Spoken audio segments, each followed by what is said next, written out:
44 वर्षानंतर भाजपचा महापौर हा बसलेला आहे. तसं पाहायला गेलं तर पहिल्यांदाच बसले असं म्हणता येणार नाही, पण 44 वर्ष म्हणजे 4 दशकं हा एक मोठा सायझेबल टाइम आहे. त्यानंतर तुम्ही तिथं विराजमान झालेल्या, त्यामुळे सगळ्यांच्याच नजरा ह्या अर्थातच तुमच्याकडे असतात की कशा पद्धतीनं ह्या ठिकाणी बसल्यानंतर तुम्ही मुंबईकरांसाठी त्यांचं लाईफ बेटर करण्यासाठी म्हणून तुम्ही काय कराल.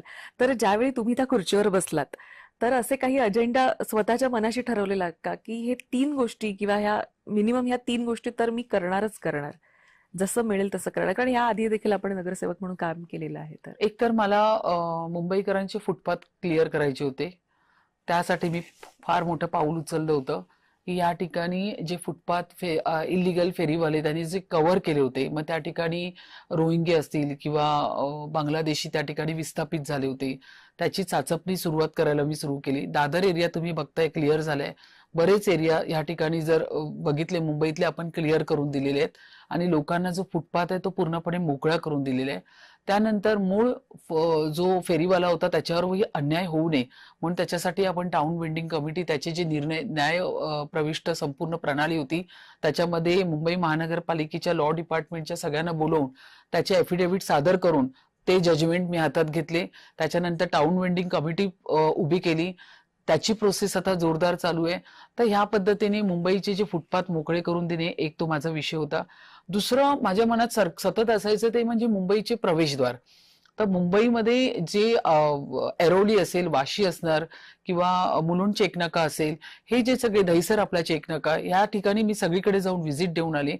तर त्याच्यानंतर माझी आदरणीय मुख्यमंत्री देवेंद्र फडणवीस साहेब यांच्याबरोबर मीटिंग झाली. तर चर्चेच्या वेळी कळालं आणि ह्याचं हेड पण मी स्टँडिंग मध्ये ओपन केलं. तर त्यांनी साहेबांनी सांगितलं की प्रवेशद्वार आपल्याला करायचेच आहे, पण प्रवेशद्वारचे पिलर्स ज्यावेळी मुंबईच्या रोडवरती आले तर कंजेन्शन व्हायला नको, त्या अनुषंगाने पण तुम्ही विचार करा. मग चर्चेच्या वेळी कळालं की मुंबईचे जे ऑक्ट्राय नाके आहेत ते आपल्याला पूर्ण तयार करायचे आहेत. मग त्यांच्या सूचनेमधून मग ह्या ठिकाणी मुंबईकरांना पार्किंगची खूप मोठी अडचण आहे. तर मोठे ट्रान्सपोर्ट हब आपण ह्या ठिकाणी ऑक्ट्राय नाके, मग काही ठिकाणी 6 एकर आहेत, काही ठिकाणी 4 एकर आहे, काही ठिकाणी 10 एकर जागा अशीच मोकळी पडलेली आहे. मग ती आपण पूर्ण डेव्हलप करायला हातामध्ये घेतलेली आहे. फॉर एक्झाम्पल सांगायचं म्हटलं तर दहिसर चेक नका, त्या ठिकाणी आपण सुरुवात केली आहे कामाला. बाकीचे आपण सगळे परमिशन्स घेऊन येतोय. आता मला वाटतं वाशी चेक नाकाचे पूर्ण परमिशन्स कंप्लीट केलेत. तर त्या ठिकाणी मग मुंबईमध्ये येणारी वाहनं किंवा मुंबईतून बाहेर जाणारी वाहनं, मग त्यांना असणारी पार्किंगची व्यवस्था ती आपण जवळपास मोठी बिल्डिंग बांधतोय, मोठ्या गाड्यांपासून छोट्या गाड्यांपर्यंत. मग काहींचा माल असेल तो ठेवण्यासाठी गोडाऊन्स आपण त्या ठिकाणी उभी करतोय. मग महाराष्ट्राची पूर्ण खाद्य संस्कृती असेल त्यासाठी आपण हॉटेल उभं करतोय, जेणेकरून महाराष्ट्राची खाद्य संस्कृती त्या ठिकाणी झाली पाहिजे. असे विश्रांतीगृह असतील, जेणेकरून त्या ठिकाणी रेव्हेन्यू पण जनरेट झाला पाहिजे मुंबई महानगरपालिकेला. त्या अनुषंगाने पण माझे प्रयत्न चालू आहे. तर हे ऑक्ट्राय नाके जे आहेत ते मी डेव्हलप करायला हातामध्ये घेतलंय. दुसरा जर विषय असेल तो म्हणजे ह्या HPV इंजेक्शन्सचा, लसीचा, ती सुरुवात झालेली आहे.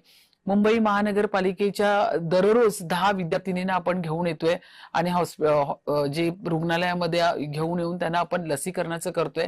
चौथा माझा आवडता विषय तो म्हणजे मुंबईकरांना सिंहाची पूर्ण केव्हापासून वाट बघत होते. मी जाऊन राणीच्या बागेमध्ये सगळं डेन पिंजरा चेक करून आले. संपूर्ण परिपक्व असा व्यवस्थित तयार केलेला होता.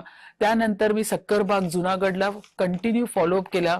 तिकडच्या अधिकाऱ्यांशी बोलले, फॉरेस्टच्या अधिकाऱ्यांशी झालं बोलणं, पत्रव्यवहार सुरू केला आणि जवळपास राणीच्या बागेतले पण जे उद्यान अधीक्षक होते ते पण गेले 5 वर्षापासून फॉलोअप घेत होते. पण त्यांनी सांगितलं फर्स्ट टाइम मॅडम आम्हाला तुमच्या या फॉलोअपमुळे त्यांचं पत्र आलं आणि त्यांनी माझी मागणी अप्रूव्ह केली. आणि त्या ठिकाणी तेही आता माझी अडचण म्हणजे एक माझी इच्छा होती त्या ठिकाणी मुंबईकरांना लायन दिसायला पाहिजे त्या ठिकाणी, तर 2-2 जोड्या देण्याचं त्यांनी ठरवलेलं आहे. तर तीही एक माझी एक धावपळ होती, तीही माझी पूर्ण झाली. तर आणि एक बाकीचं जे आहे जे CCTV प्रत्येक शाळांमध्ये लागले पाहिजे ह्या गोष्टीवरती मी जास्त लक्ष देते. मुलींच्या सगळ्या बेसिक काही असतात गोष्टी, मग सॅनिटरी नॅपकिन त्यांना इझिली त्या ठिकाणी शाळेत वेंडर मशीनच्या माध्यमातून मिळायला पाहिजे, त्यावरतीही लक्ष आहे. म्हणजे ह्या सगळ्या दृष्टीने महापौर म्हणून मला जितकं मुंबईकरांसाठी करता येईल तेवढं मी पूर्णतः करते.